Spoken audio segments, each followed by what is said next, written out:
So hello friends, how are you. देखिए, जैसे कि आपको पता है कि हम fill in the blanks question देख रहे हैं। उसकी एक सीरीज चल रही है पूरी। तो 41 तक के क्वेश्चन हम देख चुके हैं प्रीवियस वीडियोज़ के अंदर। तो आप चाहें तो वो जाकर देख सकते हैं इसी चैनल पे। आज हम 42 से आगे की बात करेंगे।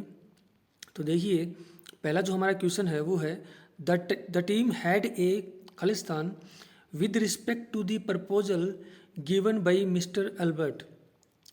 ठीक है, विद रिस्पेक्ट। देखिए, विद रिस्पेक्ट टू ये क्या है, एक फ्रेज है, इसका अर्थ होता है के संबंध में। द टीम हैड ए, क्या टीम टीम ने क्या किया है, had a. Had means past की बात कर रहे हैं। टीम ने किया है क्या, डिस्कशन किया है किसके संबंध में, प्रपोजल में। किसने दिया है वो, गिवन बाई जो मिस्टर अल्बर्ट ने जो प्रपोजल दिया है उसके बारे में हमने क्या किया, डिस्कशन किया है। तो बेसिकली जो चारों ऑप्शन है इसमें अगर आपको डिस्कशन की मीनिंग सही से पता है तो आप इसको क्वेश्चन को सोल्व कर दोगे आप। तो देखिए, इसका जो आंसर होगा वो बी ऑप्शन हो जाएगा। ठीक है फ्रेंड्स। तो देखिए फ्रेंड्स, अगला जो हमारा क्वेश्चन है वो है the rusty door. Rusty door कैसा होता है, देखिए जो जंग लगा हुआ डोर होता है उसको रस्टी डोर बोलते हैं। तो the rusty door made a Khalistan screeching noise. Screeching noise आपको नहीं पता।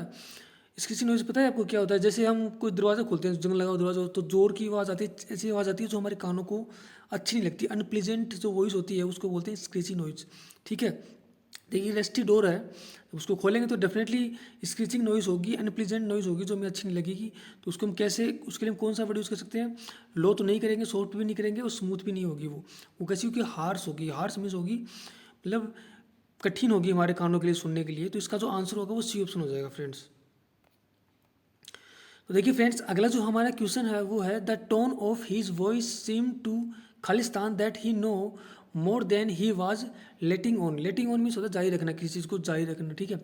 The tone of his voice, यानी उसके जो वॉइस की जो टोन है वो ऐसी प्रतीत हो रही है that he no more than, that he knew more than he was letting on, यानी किसी चीज़ को वो जारी रखना चाह रहा है। तो वो क्या कर रहा है, अपने वॉइस की टोन चेंज कर रहा है, मतलब वो संकेत देने की कोशिश कर रहा है उसको, इनडायरेक्टली उसको संकेत देने की कोशिश कर रहा है कि इसको जारी रखो। तो इसका जो आंसर होगा वो इम्प्लाई हो जाएगा। इम्प्लाई मीन्स होता है संकेत करना किसी चीज़ का। इन कैलकुलेट मीन्स होता है कि मस्तिष्क में बैठा लेना। ठीक है, उसको अच्छे से याद कर लेना है, अपने मस्तिष्क में उसको बैठा लेना उस चीज़ को।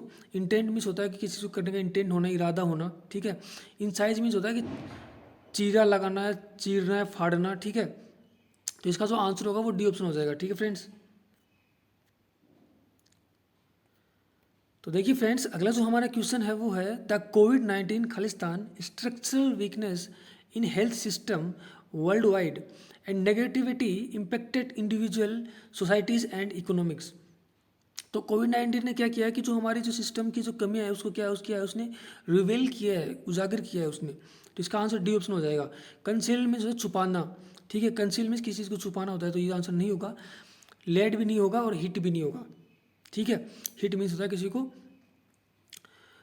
चोट पहुंचाना या मारना। ठीक है। तो इसका जो आंसर होगा वो डी ऑप्शन हो जाएगा फ्रेंड्स। तो देखिए फ्रेंड्स, अगला जो हमारा क्वेश्चन है वो something are meant to be and death is Khalistan for humans. ठीक है, यानी समथिंग आर मेंट टू, कुछ चीज़ें ऐसी होती हैं जो होने के लिए होती है ना, वो होती ही होती हैं अवश्य रूप से।